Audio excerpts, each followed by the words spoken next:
Okay, it's the Wait for It Seattle podcast at Seatown Sports, episode 74. 74. Okay, well, here's what I got for you, Kev, on episode 74. I don't know if you're ready for this. Are you ready? I'm ready. Okay, in the 1973-74 NBA Seattle Supersonics season, the head coach and general manager was one Bill Russell, who we talked about last week.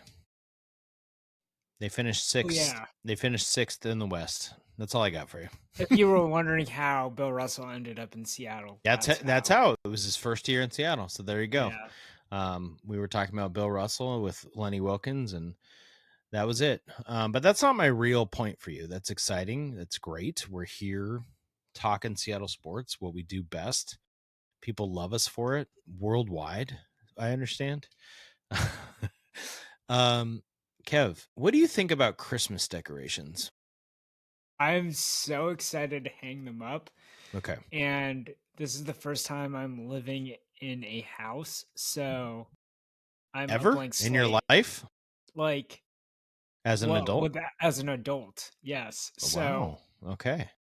I'm a blank slate. Like I have to go to the store and get it's not like pull out of the garage or the storage or like whatever. Chevy Chase in Christmas Vacation. He pulls This out is the legit. strings. Like I'm assuming you've seen that movie. No. Oh God, I think we talked about this last year, and you told me over Christmas break you'd watch it, and you never did. Yeah. Okay, cool. Although I am going to be on leave, so this is a chance for me. Can I just make a list of things that I'd like you to watch for me? Yes. Okay. Yeah. We'll chip away at it. Okay. I have advice for you quickly. If you're gonna go buy decorations, do it now. Don't wait. They're gonna be gone. Like Target, for example, if you go too close to Christmas, you just get bad lights. But if you go now, you'll get whatever you want. Home Depot, wherever you want to go. Okay. Figure out what kind of lights you want. Do you want icicle all white lights? Do you want colored lights? Do you want big bulbs, small bulbs?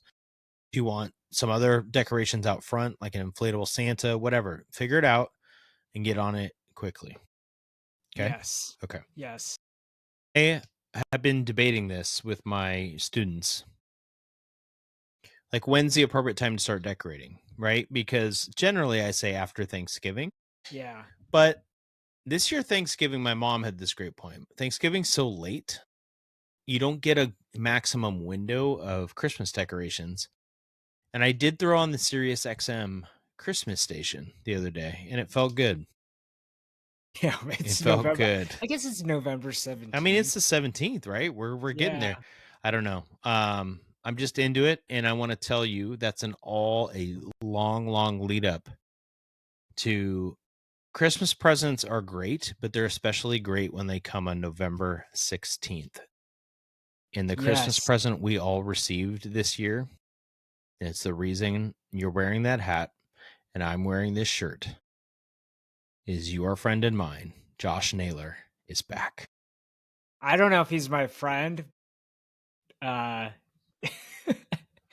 so excited. I'm so excited. This is like the crazy thing is Josh Naylor isn't what Robinson Cano was when he signed with the Mariners. But this is all, and I only say that because this is the biggest contract since the Robinson Cano 10-year, $240 million contract. It's not quite the biggest since then, because Robbie Ray was 5 years, 115. So this is the third biggest free agent signing ever behind those two. I wouldn't say Robbie Ray was a bad decision. I will stand for that. Like, I think it was the right decision. Let me amend it. Let me say it was the biggest hitter contract, which the Mariners just don't do, and hitters don't want to sign because you're in Seattle. But my point is that Josh Naylor isn't a superstar, and that's not a controversial thing to say. Like, if you look at it, he's good, but he's not nearly the best hitter on this team. But what makes this interesting is that, like, we all wanted him. He wanted us. And it was the most important thing. Like, I don't think there's anything else that could happen this offseason that would top this, right? And it's only November. Yeah. Like, there's nothing. I mean, it'd have to be a real shocker, right? It'd have to be something and I'm okay if they whiff on Polanco. I'm okay if they whiff. I think that's the only other guy, like, really. And I don't care if they don't bring Suarez back. Mm-hmm. There's guys that they can just bring up, you know? You couldn't get Naylor. Like, you couldn't just build Naylor from one of the guys in the minors. Like, Right. this is it. I think you hit two important points that I want to build off of. One, the Mariners found a way to do this, right? To get the free agent signing. If you go look at old Reddit threads and people's posts on social media, we can't get the free agent signing. We couldn't get Trey Turner to sign here. Go down the list of guys. And of course, they were really, really expensive. And Naylor, as you said, is not the superstar of the team, so he's a little bit more affordable. But if Naylor was a free agent out of Cleveland, he's not probably signing here. You know, the fact that they traded for him and then, wow, he said, I quote, "I'm going to be a Mariner again, and I couldn't be more excited. From the moment I arrived, everyone in the organization welcomed and helped me. The players brought me in and loved my game right away, and the fans were incredible. Seattle has the best fan base in baseball." Which, I mean, of course he's going to say that, but you know he felt it last year, and he was a free agent. He kept talking about how electric it was, right? So Yeah. they found a way to get a guy to sign, and credit to the ownership. They ponied up in 5 years, $92 million to Josh Naylor. Your second point, you totally hit it. There's no one in the minors to be a first baseman. There's no other options. They They traded their dude for Suarez. Yeah, they were gonna, right. And I would, no offense to Tyler Locklear, please give me Josh Naylor for the next 5 years, right? Evan White was a disaster, not his fault. He won a Gold Glove in 2020 in a weird season, but he's done. They don't have anybody to come up. Third and second, like it or not, you could roll with Cole Young in a full season. You can go Colt Emerson platooning with somebody at third base if you really want to, if you believe Colt Emerson's on that timetable. Is that the smartest thing to do, to have both of those guys? Maybe not. But now you have the chance to go. Maybe you can still go Polanco. Maybe there's a trade you can make. You know, whatever it is, they have this flexibility. But just think about the fact that, assuming they don't trade Randy Arozarena, which is possible, you have a combo of a Arozarena, Julio, Cal, and Naylor in that lineup, no matter what else you do. That is awesome. And that's the floor. Totally. Right? Yes. They could make a move. Yeah. They could bring back Polanco. Yep. They could make a move at the deadline again, right? To fill a hole, whatever that may be, created by injury or an underperformer. And that's the floor. And I think this is the difference between the Cano signing years ago. This is the difference between Robbie Ray signing, is that we saw what this dude could do wearing a Seattle Mariner uniform. He saw how far this team could get and how close they could get to winning a championship. And that's why Seattle is collectively losing its mind over this signing that happened. This is why it's the biggest news. This is the biggest news. There's other things happening. It's totally biggest news. This is by far the biggest news. And it's crazy because it's November 17th. Like, the winter meetings are totally are going, but like, and there's stuff about the off season, but like, having this wrapped up now, yeah, it's so great. Think about last year's. We're like, is anything going to happen? Like, they didn't do anything last off season. And so you're right. It was Polanco coming back ended up being enormous. But that was kind of the big move, right? And that was really late. Listen, so Josh Naylor is not, I mean, I wanted to make a weird comparison, but Pete Alonso is a free agent, and people have kind of dreamed about Pete Alonso. And I don't know if it's fair to compare them because they're different. Josh Naylor is not Pete Alonso. Pete Alonso had I'm looking it up. Naylor had a 3.1 WAR last year. And Pete Alonso had, I lost it.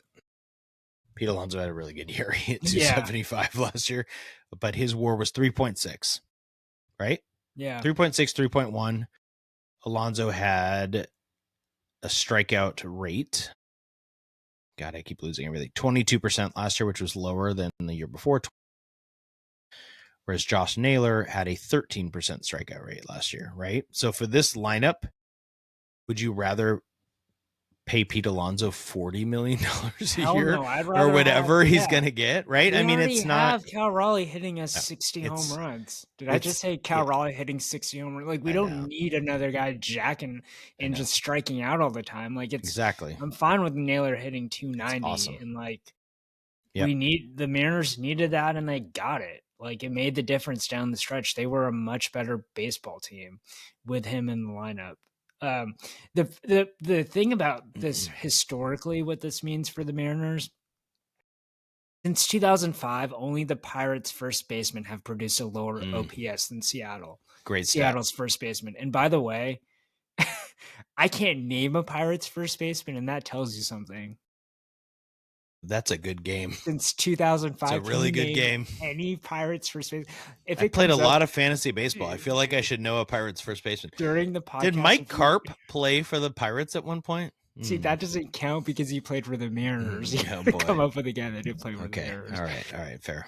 By the way, Rowdy Tellez. yeah, God, did he play on the? Anyway, I don't know. know. Yeah, I got nothing. You're right. You've proved my point. You did a great job.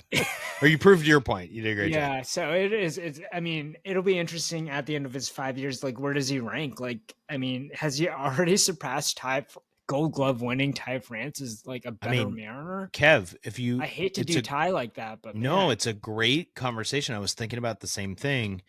I don't want to get too excited, but well, I'll say this. I texted multiple people, including you, as soon as I got the text from a buddy while I was driving. I was just, Yeah. verbalizing the text Naylor and then just send. My sister, friends who are Mariners fans, group chats, and everybody's geeked out. I mean, he's got to be the most beloved Mariner in a while. We get to see him for 5 years. And to your point, we're talking about the best first baseman in Mariners history are John Olerud, Tino Martinez, Alvin Davis, Paul Sorrento. I mean, Richie Sexton, because of that one amazing year that we always overlook. I mean, it's not a great position in Mariners history. Left field and first base aren't great. And I think it's related to what I said before is that you either homegrown, your first baseman's homegrown, or you get someone in free agency, but it's never the premier dude because the premier dude's not going to hit 40 home runs at Safeco Field at T-Mobile Park, right? Josh Naylor might. He hits there so well. So now that he plays a full season at home, he might hit 40. Like, it was kind of funny when you said, I love hitting there. Yeah. But he was right. He actually does. If you look at the numbers, right. Yeah. They're that good. We thought it was a joke that he was like, because when he got traded to the Mariners, I don't know if everybody else felt this way. I was like, who is this dude? Yeah. He's just different. And then he's your guy and you love him. Yeah. Yeah, it's so cool. It's awesome news. Smaller news, but I think might be significant. We'll find out. The Mariners also made a trade for Robinson Ortiz. I would like everyone to Google right now, pause your podcast and Google Robinson Ortiz, and then look at the size of his hat that he's wearing in his Dodgers photo. It's absurd. It's 10 sizes too big. Okay. Anyway, Robinson Ortiz is a lefty. They traded a minor league pitcher, the Mariners, a guy they were decently high on. Robinson Ortiz in the minor leagues last year, pulling this up right now, 2025, across single A, double A, and triple A, 2.73 ERA, 59 innings pitched, 72 strikeouts, which I love to see. You got to have guys who have more than one strikeout per inning. Lefty reliever. That means that Dan Wilson doesn't have to rely on Gabe Spire every time they need a lefty match. Yeah, they went to they traded for Jake Ferguson, which I will never criticize the trade. It was a good trade. He didn't work. He was bad ultimately. He was actually good when he first got there, and then he wasn't good. This guy's 25 years old. I don't know what his speed, like his miles per hour are, but I know he has some sort of swing and miss stuff with the slider. It sounds like what I read. Yeah. It's a great trade that won't hurt them. And I want the next moves to continue to be just bullpen dudes. Just load up. Load up on bullpen dudes. Yeah, just have them fight over, like, compete in spring training, even if some of them don't make the roster. At least you have them down in the farm. I would really like a big. I mean, I don't know if Devin Williams is on their radar. He's been up and down, but just a trade for a guy who throws 101. Like we've talked about this before. Yeah. More than a third baseman or second baseman. That's what I want. So anyway, good start to the Mariners offseason. Couldn't be more excited about Josh Naylor coming back. Josh Naylor, if you'd like to be on the podcast, we'd love to have you. By the way, did you see T-Mobile Park? They lit up the initials JN. So if you're on, did you get a press pass for that? Or no, I didn't get a press pass. Great. By the way, the most feedback I got on the podcast in years was I can't believe Kevin didn't tell you that you guys had a press opportunity for the New Balance Cal Raleigh thing. Oh man, we would have got hats. We would have got we might have millions of subscribers. Who knows? No. Maybe if we had some merch, I could wear it there, but I don't have a press pass or merch. So yeah, I mean, maybe I could have got a press pass to go watch the local San Jose Sharks play the Seattle Kraken. Although I think both games were in Seattle, so they played. No, they played once in San Jose, and it was a blowout for the Sharks. Yeah. So I want to ask you some questions about what's happening with the Kraken because they got blown out to the Sharks a few weeks ago, 6-1. And then yesterday they avenge it and win 4-1. Yeah. It was great. Changed? I watched the whole thing. Well, hockey's kind of like, I don't know, baseball's kind of like this too, right? You get blown out one day. Football's pretty weird. The Miami Dolphins crushed the Buffalo Bills a couple weeks ago. Like, that doesn't make any sense.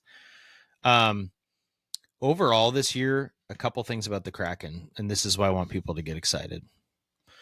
This is the best start they've ever had in the franchise history. Obviously, young franchise, but they're 9-4-5 for people new to hockey.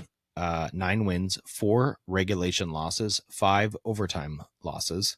So you might be thinking they're 9-9. It doesn't quite work that way because you get a point for the 5 overtime losses.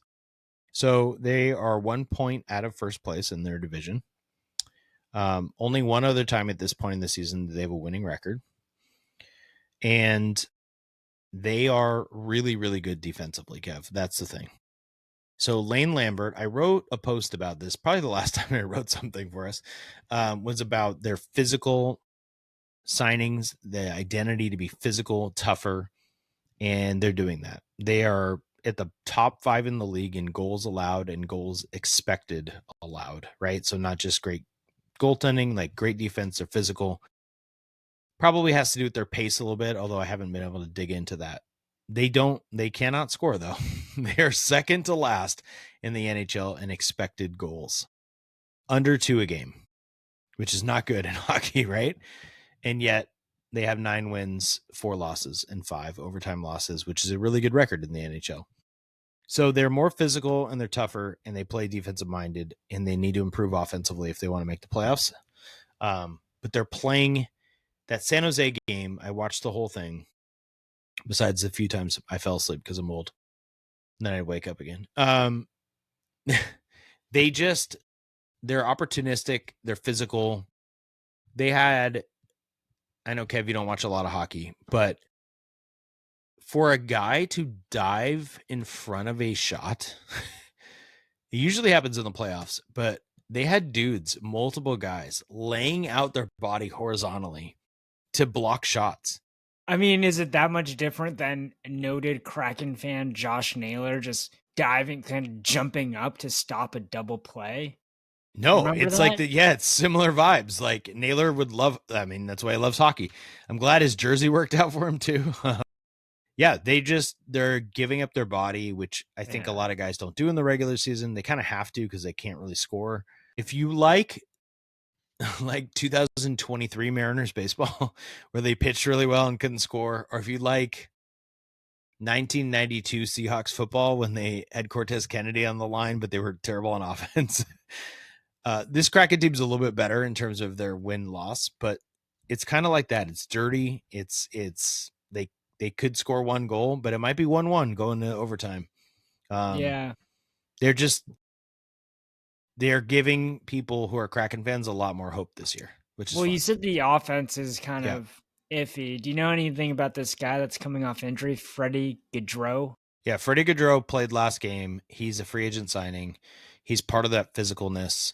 Yeah. He's kind of like a third or fourth line guy, so he's not a big scorer. What they're really missing, Gaudreau helps their physicality and he helps their talent level, right? Their floor, as you talked about earlier. What they're missing is Jared McCann, their leading scorer. He's their best scorer. He's out. Capo Caco, one of the best names in hockey, also injured. So like two of their best goal scorers are injured. Yeah. And they have great depth in terms of they just have dudes who can be dudes, which means like nobody's a high goal scorer. They don't have a player in the top 77 in the NHL in points scored. So that tells you where their offense is. Schwartz and Eberle both have 7 goals, but nobody has 10 goals. It's just they're not a dynamic offense, but they play like physical, fun, spirited hockey for the most part. So they're in the mix. I mean, that's what's awesome, right? And we talk about teams being in the mix. I don't know. I feel like in football, if you have a good defense, people love it. So maybe people like it with hockey as well. Yeah. Speaking of good defenses. Yeah. The Seahawks came up short. They did. How do you feel? Like, how did you feel after the game against the Rams? I was a lot more upbeat than I was when the Huskies lost to Wisconsin. I'll tell you that. Like 2 losses can feel very, very different depending on expectations and how the team played, right? Yeah. What were your expectations going into the game? We talked about it a little bit last week. I think I was just excited to see how they would match up against the Rams, knowing that the Rams are a contender as well. And I think everyone's takeaway from the game was that the Seahawks had no business being within a field goal to win that game. Anytime your quarterback throws 4 interceptions, the game shouldn't be a 1-score game, yet a 3-point game. But that's how good the defense is. I think that's my takeaway is the defense is that good that you were within 1 score despite your quarterback throwing 4 interceptions. Can I build off of that? Yeah. I think you're totally right. But also, I don't know that the offense was bad, which is weird because Sam Darnold threw 4 interceptions. Yeah. First downs in this game. Couple stats for you. Seahawks 26, Rams 12. Yards 414 to 249. Seahawks led. 414 is a decent day on offense. 135 rushing, I think. Third downs 7 of 16. Rams 2 of 11. Time of possession 38 minutes to 22. So, to your point, yes, anytime your quarterback throws 4 interceptions, you shouldn't lose by 3. You should be blown out. But if I gave you only those stats, I get it. That's dumb because interceptions are a big deal. It literally sounds like you're making the Jed Fish argument. My offense was really efficient, right? But then don't do that. Don't compare me to Jed. Then if you see the graph, it's like, yeah, the Huskies were really efficient, but they for some reason only scored 10 points against, Wisconsin, whatever. That was dumb. Yeah. No, I get what you're saying. You get what I'm saying? Like, yeah, I mean, the Seahawks were also 104 in the red zone. 4 interceptions and 104. That's a classic bad Husky offense, right? They're really good, except when they get within 20 yards, they're just kicking field goals because they flame out. But how do you react to this quote by one of the Rams DBs, Kinchins, who had 2 interceptions? Everybody wants to test us, maybe because of our strong pass rush, but they don't know how good the secondary is. They want to keep trying us, then they'll keep seeing it. That's dumb because they have more. They played 51% dime package. Mina Kimes said this. James Sadberg texted me this. Like, they have more guys falling back. So it's not that Darnold was trying to test you or anything. It's just that the Seahawks can run the ball effectively. They were daring the Seahawks to run the entire game. Seahawks had 38 minutes of possession. Yeah. And they didn't throw the ball that much. They just Darnold. This is what you get with Sam. This is what you get with him. I don't know why I like him, Kev, but I really like him. Even when he throws interceptions, he just has a weird gunslinger mentality. Like a stubbornness. I like. And that's what showed up. So sure, Kinchins, he was testing you, I guess. I don't know. Do you remember? It didn't feel like it to me. Our guest Luke Braun from the Vikings Locked On, he said this. He loved him. He said, "You have to be patient with the interceptions. Yes, he totally did. A lot of mistakes, so we just got to be patient with it because then, he's going to have a career year like he's been having." So, I mean, we could get to the wild card round, and Sam Darnold could have a terrible game. It's totally possible. Yeah. I still like him. I still like the way he plays quarterback. I just think there's a lot of bad quarterbacks and there's a lot of bad quarterback play that you just take it. Justin Herbert was terrible this weekend, right? And he's a great quarterback. You can go down the list. This weekend was not a good quarterback day. Tua, do you want Tua? No, I don't want Tua. Also, right? I don't like him because he just blames everything on his teammates. Who? Tua. Oh, yeah. I mean, yeah, you just can't, like, do you want to be in the Browns situation? Would you rather have JJ McCarthy? Would you rather have the way Goff played for the Lions, even though he has more weapons? Would you rather have Geno Smith just kind of? I mean, obviously no. But yeah, I don't know. Darnold's not perfect. I would go as far as to say they probably don't win a Super Bowl, Sam Darnold. I also think that's okay. I know that's dumb to say, and please don't TikTok aggregate this. It's okay to have a guy that you might be able to, but the probability is that he's not Mahomes or Josh Allen, or Burrow when he's good. There's only like 4 of those dudes. Right. Like, so does he raise your ceiling? Yes. Can you pair him with a defense and get lucky in the playoffs? You could. Is the likelihood that Sam Darnold will win the Super Bowl in Seattle? Probably not. Am I okay with 12 wins in the playoffs and having a shot? Totally. yeah, I will take it. It's kind of my Mariners argument. It's like, get in with the team you have. And then you don't know what's going to go wrong. If Bizzardo doesn't hang the slider, what if it's different?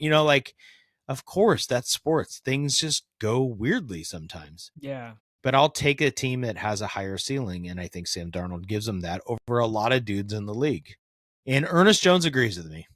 F-bombs included in the press conference. It was Ernest awesome. Jones, man, there's some good examples of teammates, right? Josh Naylor, there was a lot about his play, but a lot, like, how many times are we going to mention Josh Naylor? But, like, everyone said he was a good teammate. Cal Raleigh at the awards ceremony for MVP and everything else was like, he's a great teammate. Like, he was the MVP of the clubhouse. Like, the Seahawks, like, the defense, Ernest Jones saying that out loud, just like, that's exactly what Darnold needs, right?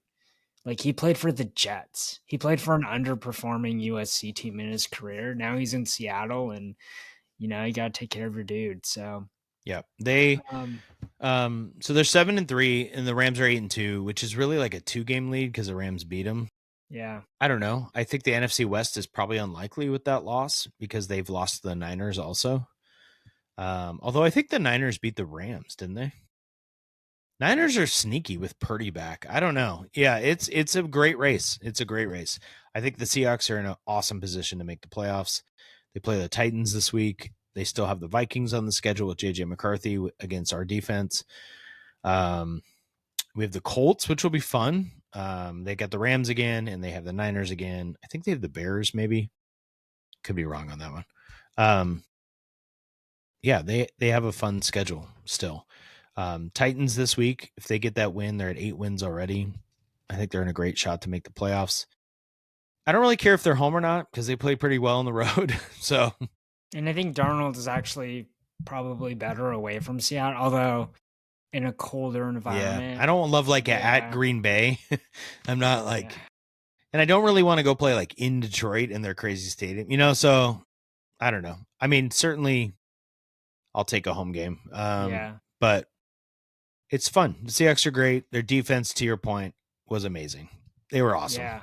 I mean, they got short fields all the time. They were great. Yeah. You know who else was awesome and great? The UW Husky football team, who's only lost one home game in the past 3-4 seasons. How many road wins do they have under Jed Fish, Kev? One road win. Just checking.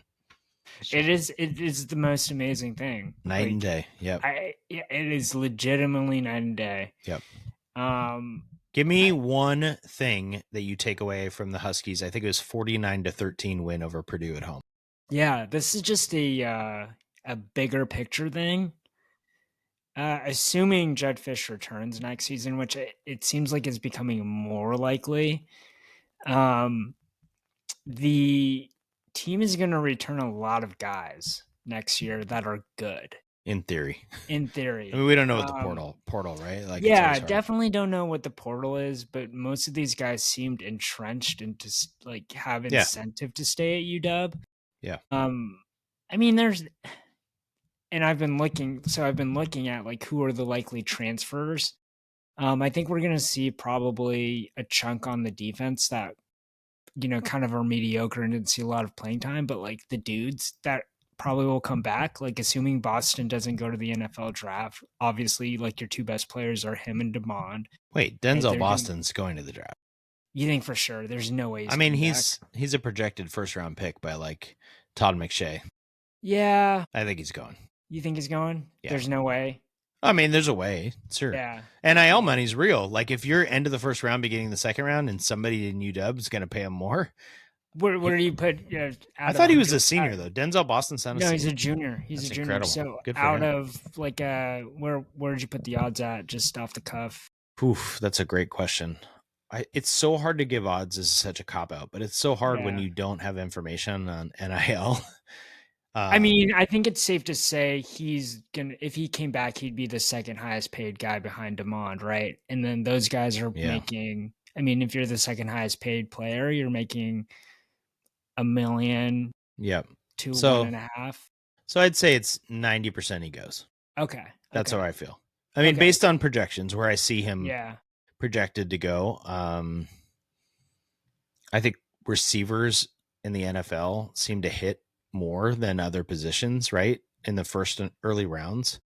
Even like Rome Odunze, who like sort of is disappointing. He's not really. Like, he's doing well in Chicago. They have 6 or 7 wins. Yeah. So I don't know. I think receivers are a safe bet, and Denzel Boston has an NFL body and an NFL game. So anyway, sorry, I ruined your hopes there. Yeah. Well, that frees up a lot of NIL money. Yeah, that's true. You probably bring in a big transfer at wide receiver. Although you have Roebuck coming back. The freshmen are good. The freshman receivers are good. Yeah, they're good. I mean, Adam Muhammad too coming back. I don't really. Well, can I give you my takeaway since you said Adam Muhammad? It's not Adam Muhammad. Jordan Washington, dude. He's fast. Dude, right? I liked watching him play football. Where has he been? Can we give him some carries? Yeah, he's fast. I just would like to see a little bit more Jordan Washington. Yeah, I mean, we'll see a lot of him next season for sure. And maybe more this season with Coleman kind of banged up. Also, side note, Coleman not in uniform. What a large human. Yeah. Oh my God. Dude. Yeah. I feel like he's going to be the steal of the NFL draft. Like, his numbers are going to probably drop off here. He's not having a great year. A little banged up. Yeah, I think he's going to be a steal. Like, definitely going to pick him up on my fantasy team with like the last pick. Look at you. He's still at 4.9 yards per carry, but a lot of that was loaded up early. Yeah. Yeah, I think Coleman will end up being like Kyle Monangai, who we talked about. Just playing big, getting big carries for the team. Yeah. So my takeaway is Jordan Washington. Your takeaway is all the dudes returning for the team. Yeah. Real quick before we go to Husky basketball and the takeaway there, we're on the road against UCLA. Yeah. 7:30 start on NBC. Surprisingly, I'm feeling a little better, but it's a road game. So you're getting sucked in and getting Kev. Matchup predictor on ESPN has the Huskies at 79.3% victory. That's scary. All also. Right. Yeah. What do you think? I just can't confidently say that they're just going to go trance someone on the road because it just doesn't happen. They just haven't done it. 10.5 point favorites. Yeah. If you can go bet on this, which you can in Washington, to go take the UCLA and the points. All right. I know I'd hammer the over so hard. Are you kidding me? 52.5 total? Yeah. Oh, yeah. I mean, that's a 35-20 game. Yeah, you're right. That's a good call. Over. Okay. Give me a takeaway on the Husky men's basketball team. They beat the Cougs on Friday, which is a surprisingly important win for Washington, like the state. Yeah. Maybe not for their I was like, this is so early for resume. The yeah.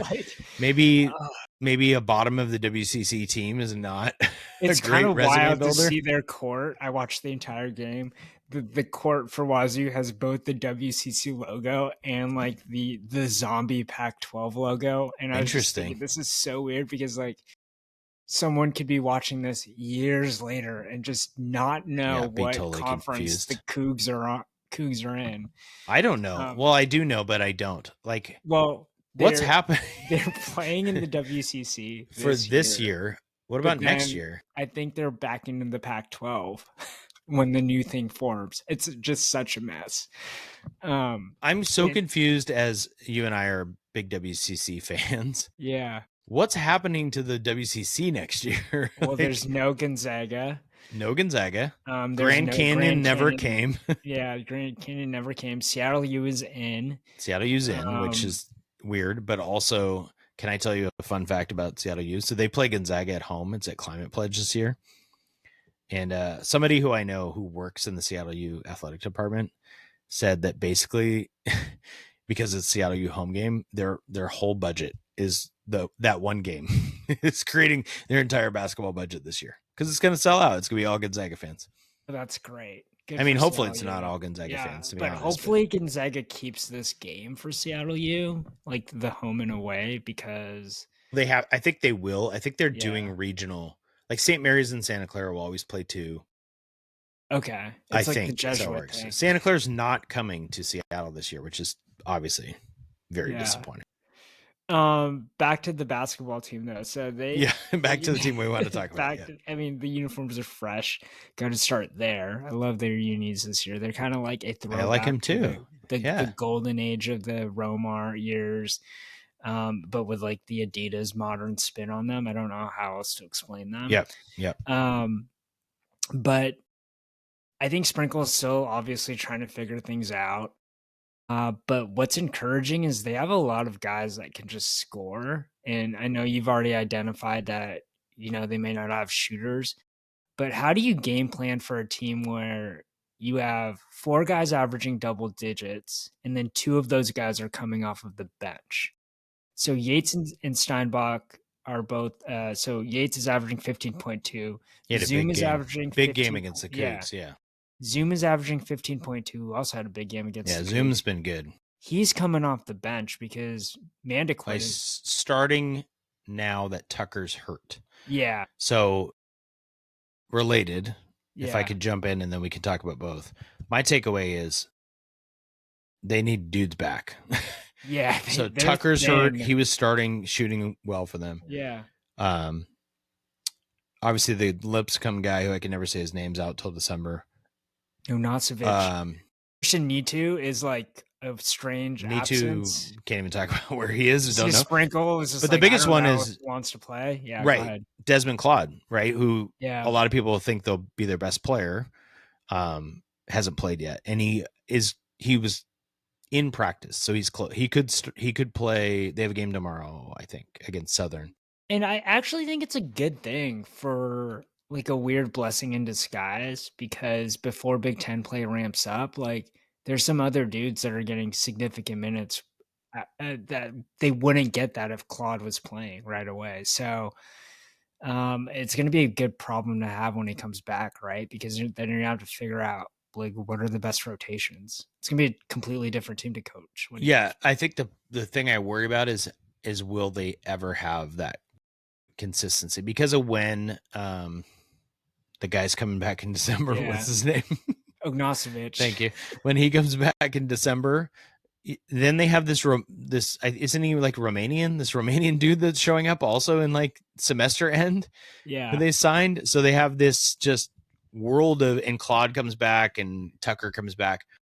It's a good problem to have, but they're going to have to eventually settle on 9 guys who play, and it's going to take a long time to figure that out. Unfortunately, they have UCLA and USC in December, which are going to be tough ones. And that sucks when you're trying to build a tournament resume. So I'm hoping Claude's back tomorrow. That would be great, because above all else, I think if he can be what they need him to be, which is, a fifth dude. They played 5 guys over 30 minutes in a 40-minute game. And then they had on the road. That's on the a road. big win on the road. Yeah, I mean, just getting wins like is good for them, right? Like not losing to, Are Seattle. you going to see them win tomorrow against Southern? I'm going to a concert tomorrow, Kev. Nice. The group is called Go-Go Penguin. Ever heard of them? No. A British jazz something trio. No lyrics. We'll see how it goes. Was this your idea or Dana's? Dana's not going. I'm going with some teacher friends from prep, none of which probably listen to this podcast. Matt Butler's one of them. You know Matt. Yeah. He hasn't listened to a podcast of ours? He might. He's our most likely. And yeah, it's gonna be just, it's just a chance to hang out with friends, and I don't know. I'm not sure how. Go Penguin. They're kind of making fun of me because I don't know them as much as other people do, but they have like a nice funky jazz sound to them. So I will not be at the UW game, but I'm hoping they win so I can go to the next one. I will be going to the women's game on Wednesday, Kev. Are you going to watch the Big Ten Conference Player of the Week? Ooh, future podcast guests? Oh, wait, no, they don't respond to our emails. Actually, they did, so don't rip them. Is she a future podcast guest, maybe? Take it back. I'll take it back. I'll update you after the podcast. All right. We've, just so everybody knows, we're working hard for you to try and get some good guests. We've got some people lined up, some ideas. Ultimately, Kevin and I just like talking to each other, so that usually ruins our guest time. Savia Sellers, 30 points on the road at Utah.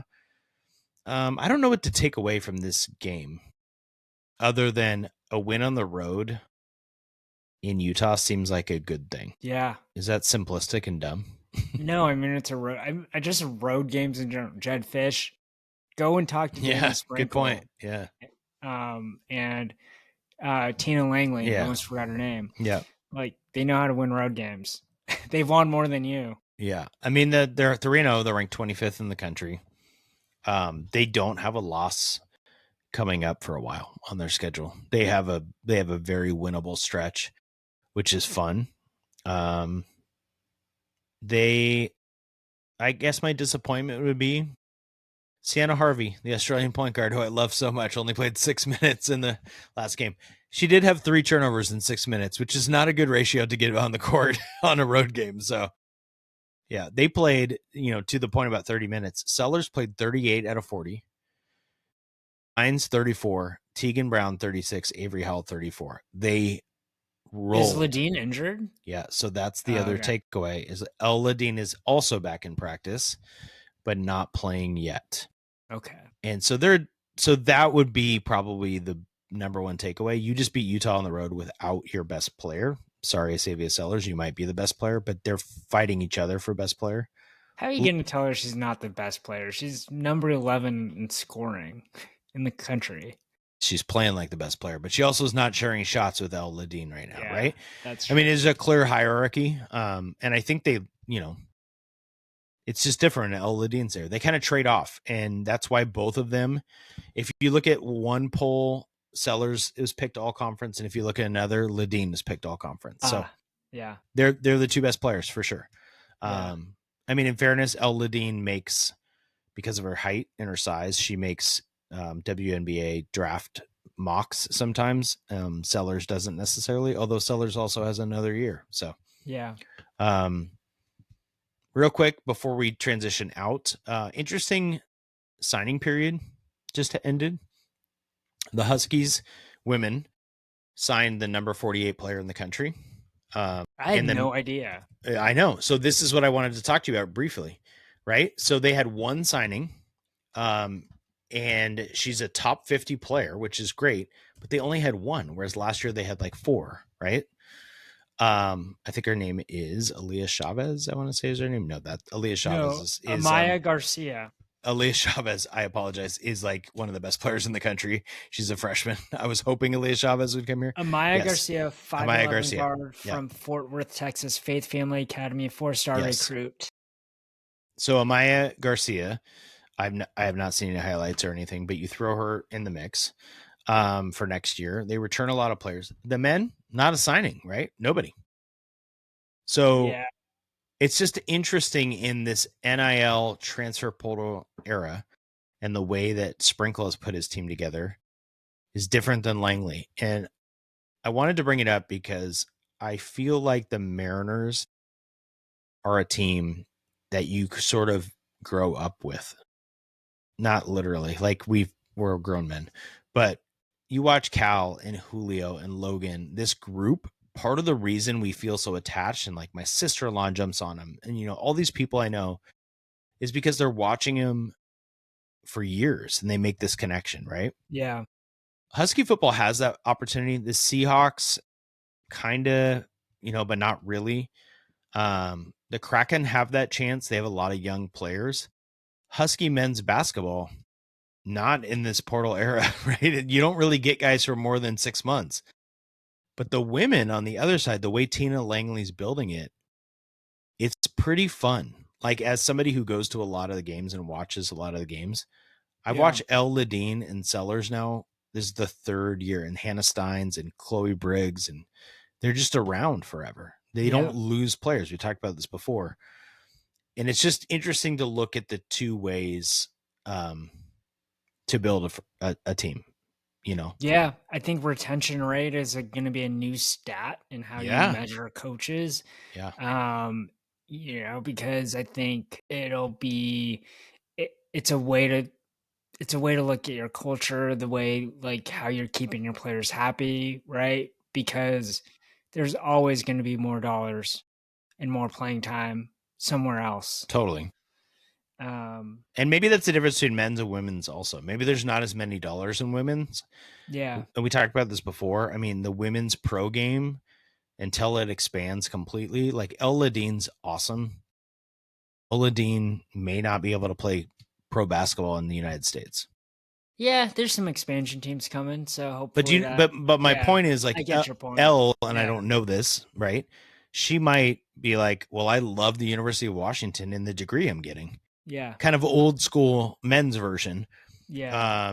And the NIL money somewhere else isn't worth it. And it's not that much different. Whereas Wesley Yates is like, I'm trying to get drafted, whether he is or not. It's maybe a more realistic possibility to be a G League guy and make hundreds of thousands or whatever. There's just more money there. So that might have a part of it as well. But anyway, I am excited to watch the women this week. I wish I was going to the men's game, but I'll be at Go Penguins. So ask me about that next week. Well, I want to ask you about this. Okay. Can we move to top 5? Oh, yeah, we can. Dude. Let me do mine first because it's related to what we just talked about. I know where you're going. Yours is fun. Good way to end it. In case you want to know about Rainier Beach basketball. Yeah. Wait. Mine is this, Kev. I have a trivia one for you this week. Yeah, bring it. All right. So we talked about Husky men's basketball, and we didn't even mention Steinbach. How are you supposed to say his first name? Hannes. That can't be true. Is it really true? That's really how you're supposed Unless the past two broadcasters are so bad. The only way we'll know is if we ask Tony Castricone. Actually, I'll you're making me go to the game notes to look up their pronunciation right now. I can't believe I'm doing this for you. All right, give me my I'll double task right now. Give me my thing. Top 5 total rebounds freshman Husky history. Freshman Spencer So Haas freshman season. Slow down, Kev. Hans Steinbach Hannes is averaging how many? 12.4 or something like that. I looked it up. Excuse me. Sorry. We have a cough drop button here on here. He's at like 12.4 per game. He's on pace to shatter these records, right? That's why I wanted to bring it up, because he's a rebounding machine. He's incredible. Okay. Are you ready for your total rebounds? And you have to think about how many games they played. Yeah. Also, did they make the tournament? Yeah, not average. Total. Not average. For some reason, I can't find average, but. Yeah. Okay. John Brockman for sure. He's number 3 on the list. He averaged 6.5 per game, but he had like 200 and something rebounds in his season. 6.5 as a freshman. Hannes is going to crush that. Okay, I have the pronunciation game. Okay. Hannes. Yeah, I said it. That's how I've been saying it. Hannes. So not Hans. I've been saying Hannes. I don't know what you've been saying. Okay. Hannes Steinbach is going to crush Brockman 6.5 per game, but you got one. That's third. So it's average or total? Sorry, you just said we're going total. I mean, if you... Okay. Yeah. Okay. Total rebounds by a freshman. Husky history. God, man, who is the dude in the Romar years? Oh my goodness. I don't want to go into hints this quickly. I'm gonna go with Hawes. He's not on. Oh man, that's strike one. What's the dude that always gets in fights? Yeah, good. What's his face? Yeah, it's a great guess. Great guess. He was one of 2 freshmen that year that were lottery picks. Yeah, it is. Same name as a great Husky scorer. Same first name. Lefty. He's not a lefty. The great Husky scorer is a lefty. Michael? Oh my God. What Michael is a great Husky scorer? Tell me who that was. Oh, Isaiah. And his last name is, oh my God, this is embarrassing. Stewart, Isaiah Stewart. I'm going to give it to you. He has the most rebounds as a freshman in Husky history. He averaged 8.8 a game, which is pretty good. Okay, so we got so you got 2 and you got 1 strike because you guessed Spencer Hawes, whose average was good, but he didn't play enough games. They didn't go to the tournament. Okay. Is there a guy before Brockman on this list? Todd McCullough. Is that your guess, or do you want to ask the first question? No, I just want to say Todd McCullough. Wow. I don't think Todd McCullough played his freshman year. Yeah, I think he was bad as a freshman, if I remember this right. He got good like his junior year. He was kind of a laughing stock his first couple of years. And then he got really good. And everybody said, whoa, what happened? And he ended up, playing in the NBA for a long time. I'm going to look right now. I'm going to his college stats. This is a great guess. It's going to be too hard to find his college stats. But I got to do it for you. The listeners are riveted. They're like, Todd McCullough. See, this is the stuff that I edited out. No, what? Don't edit this out. He played 15 minutes a game. He averaged 8.8 points and 4.8 rebounds, which is not bad. But then he was 14 and 7, which is pretty good. And then he went up to 19 and 10 and 18 and 12. Can you believe he only played 4 years in the NBA? No, I would have said 10. Isn't that nuts? He only played 4 years. That doesn't make any sense. I think you're lying. Why would you lie to me on the podcast, Kev? No, you don't really edit this out. You're not going to edit this out. Yeah, you're right. He played 4 years. He played 4 years. Kev, the other ones you missed. Mark Pope, Newport High School, Kentucky's head coach. 2nd all-time. DeJounte Murray. That's a great trivia right there. 4th all-time. Yeah. 5th is the leading scorer in Husky history. Who's that? Christian Welp. 5th all-time. My point is, Hannes, my guy, who I always say his name right, is going to crush the freshman single-season rebounding record. He's going to crush it. It won't even be close. He has just the length of him, and he just has such a knack for just grabbing the ball in the air. I don't know how else to describe it. When I was watching, he's such a good rebounder. Such a good rebounder. Yeah, he had a double-double at halftime. Yeah, and he's done that more than once. He's such a good rebounder. How many games do you think they'll play this year? Huskies? I don't know how many games are on their schedule. Well, I'm asking you the question. I don't know. You're basically asking me how many postseason games are they going to play, because there's a set amount of regular season games, right? They have, it looks like it's either 31 or 32 regular season games. Yeah. And then I guess it's possible they don't play a postseason game, because sometimes teams turn down the NIT, Yeah. So they're playing. He won't crush the record if he averages 10 per game, but he'll break it. It's 281 by Isaiah Stewart, which is a pretty big number, but I don't know. Dude, Hannes, that's my guy. Okay. I was watching highlight tapes of Hannes Steinbach? Well, not Steinbach, but I've watched a lot of European YouTube on him. But this is the big news. 5-star consensus #1 recruit, Tyron Stokes from California, or who was last playing at Notre Dame in Sherman Oaks, California, is enrolled at Rainier Beach High School and looks like he's going to be playing this season. Yeah. For Mike Number Bethea. one player in the country. Yeah, he's a 5-star. His final 3 are Kansas, Kentucky, and Oregon. So Mark Pope might be making a trip back to Seattle soon. Bill Self probably will come back to Seattle. And then Dana Allman will drive up from I-5 to come and watch this guy play. Mm-hmm. It's unbelievable. I mean, the quote that I saw was, I saw a reporter. Who's the guy that was at Scorebook Live and then he left to do his own thing on Substack? I'm blanking on his name. Todd Millies? Yeah. Todd Millies. Todd Millies should probably be a guest on the podcast. Todd Millies loves me. Shout out Todd Millies. Yeah, he reached out to Bethea, and Bethea said, "I had no idea where he's living or something like that." Yeah, I have no idea that this was going to happen.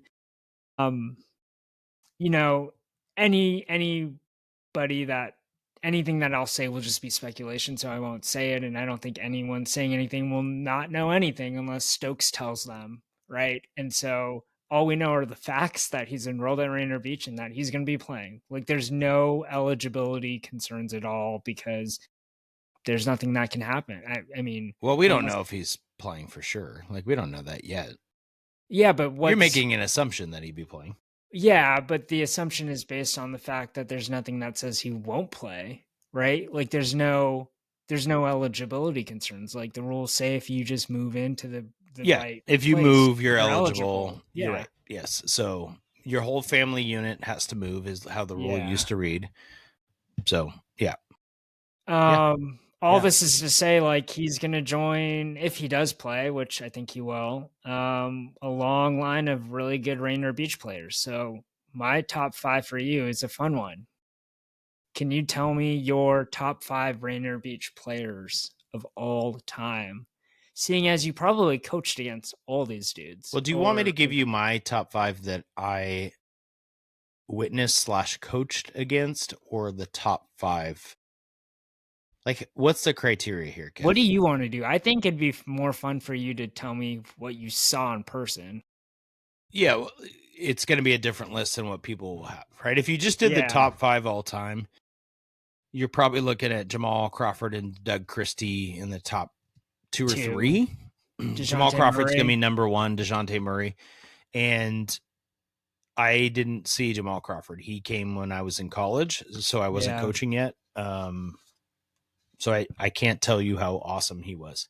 Yeah. So I'm going to take those people out. I'm going to give you, I have a long list of really good players who I watched play. And what's interesting is there's some guys who really went to some big schools who, I don't know, they just didn't play awesomely against us,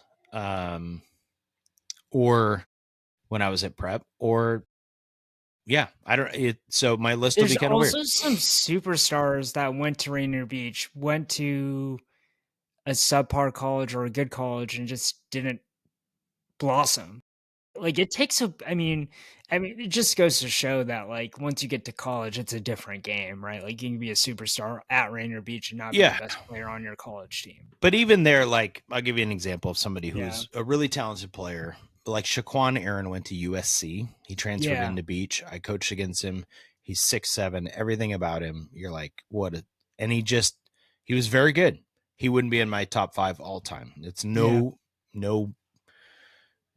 slight to Shaquan Aaron. It's no slight to DeJounte Murray and Marjan Beauchamp, who both were really high picks. They're not on my top 5. That's amazing. Murray's not in your top 5. I mean, he was. Oh, my goodness. He was fine. I could go look at the stats. I don't think he crushed us. So I got to pick the ones who, like, I was like, oh crap. You guys couldn't do anything. So my number 1 that I saw, I was very young coach, but Nate Robinson's number 1. Nate Robinson popped off of the screen, the court. What I've never seen anything like it. Nate Robinson's throwing dunks. The Lodrick and Roderick twins were throwing off the backboard dunks in the state semifinals to Nate Robinson. He's dribbling up in transition and elevating so high in his jump shot that like 6'5" dudes can't block him, and he's 5'7". Nate Robinson nothing will be seen like Nate Robinson ever again. Like, it was insane. So he's number one. I think my number two, it's hard. I think it's Kevin Porter Jr. He was really, really good as a senior. We could not stop him. He was like 6'9" yeah, in and high he's school? just Yeah. athletic. He has some dunks that are insane that you can go find on YouTube. But he could pull up, he could finish around the rim. We had good length, good defenders on him, and we just couldn't do much with him, especially his senior year in high school. He was so good. And obviously he's still playing in the league. He's only 25. I know, it's crazy. He's getting minutes in the league. He's getting more minutes than Beauchamp and some of these other guys. You know, obviously DeJounte's probably had a better career, although he's been hurt lately. But yeah, I would put him second. Okay, this one is crazy. Marquise Davis is number 3. Don't sleep on Marquise Davis, okay? Marquise Davis, if you don't know, I don't even know if Marquise Davis ended up playing college basketball. I think he did. He's one of those guys that falls in that category of like, what happened to him? Yeah, he's undersized guard, but they beat us in 2012 by 3 points for the state championship. He was a junior. He was incredible athleticism. He had 30 in the state championship game against us, and we had a team with DJ Fenner and Mitch Brewery, who played Division I. DJ had 26 in the state championship game. We had Rio Adams on that beach team who went to Kansas, and Marquise Davis was the best player. Elijah Foster went to Nevada. They had DeJuan Piper, who's really good, Keywan Miller, Naeem Ladd. I mean, Beach was loaded, but Marquise Davis was the best player on that team. He was 11 for 22 in the state championship game. He's insane. Marquise Davis, yeah, just a dude, man. Yeah. Just a dude. Like, I don't know. I covered that state tournament for SB Nation Seattle for myself. Yep. And for myself, he was really good. Like, yeah. he could jump too. Like, he was just so bouncy and like, he was so good. Yeah, he was one of those dudes that he just played fearless. Like, Rainier Beach has had a lot of those types of guards where they just had this instilled toughness, right? Like, I'm gonna compete and I'm gonna play, like, you know, match you. And if you don't match me, I'm gonna, you know, go off. I think he was a really good football player too. I think he played both sports. Yeah, he played a year at Idaho. That's all I'm finding on the internet. Yeah, I know. I'm looking, and then it looks like he went to like. No, it's a different Marquise Davis. Yeah, he went to the North Idaho College. There was Beach had a little connection there with a JC in North Idaho. Anyway, Marquise Davis, don't sleep on him. Number 3. All right, this is hard. All right, this is cheating. I'm putting Logic and Roderick together as number 4. Yeah, you got it. Because they were with Nate Robinson, and they were so good, and it's so hard to stop. One was lefty, one was righty. They were really, really, really good. There's a reason they were going to go to USC in Kansas. It didn't really work out for them in college for whatever reason.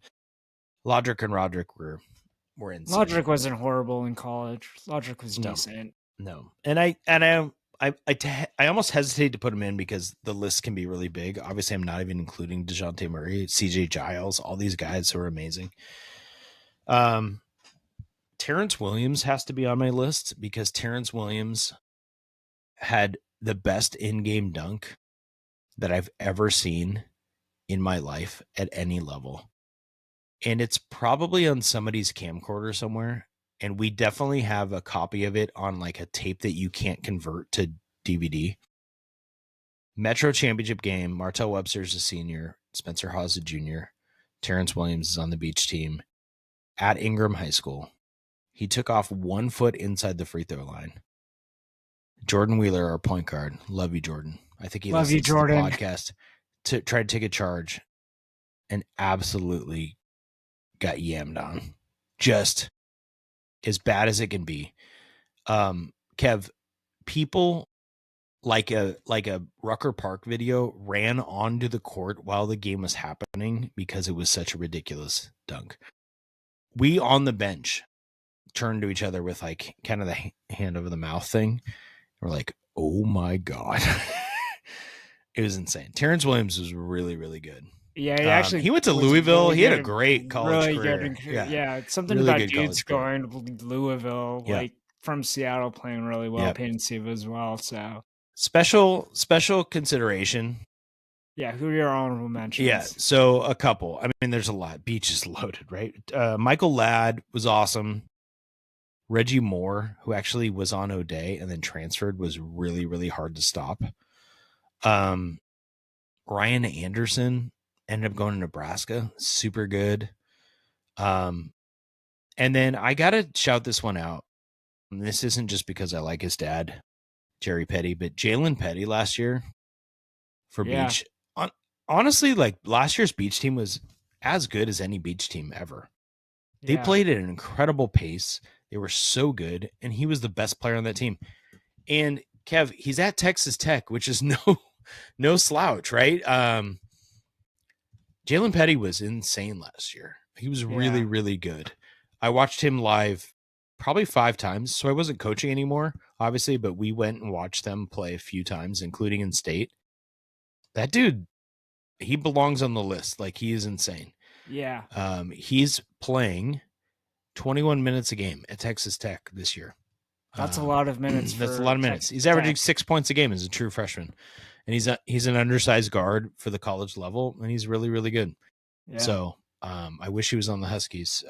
They won last year, so they're good. And I don't think there's any reason to think that they won't win this year if they have the number 1 recruit in the country.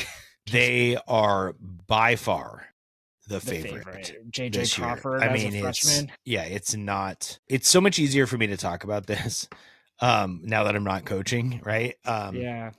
This is going to sound gross to people who love high school basketball.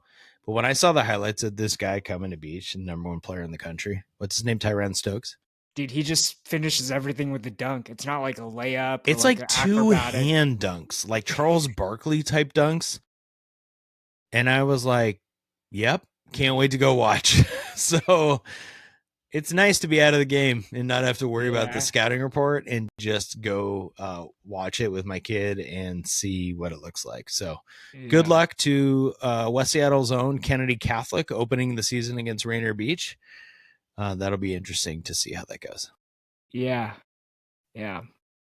Former employer Kennedy Catholic, so I'm going to root for Kennedy. All right, you want to fly up, go to that game? We'll go to the game together. There's no way. I can get his press passes though. How about that? Okay, great. I think I could get his press passes to this one, Kev. I think I could pull it off. That's a good one. Yeah. All right. Well, maybe we'll see some more signings, maybe some more transfers into high schools for next week's. Who knows what we'll talk about next week? Yeah. We've done everything here. Yep. I don't think there's anything else to discuss this week. Kev, it was fun as always. Oh man. Episode 75 next week after, hopefully a nice week in Seattle sports, but we're ready to roll. Yep. See you next week. See ya.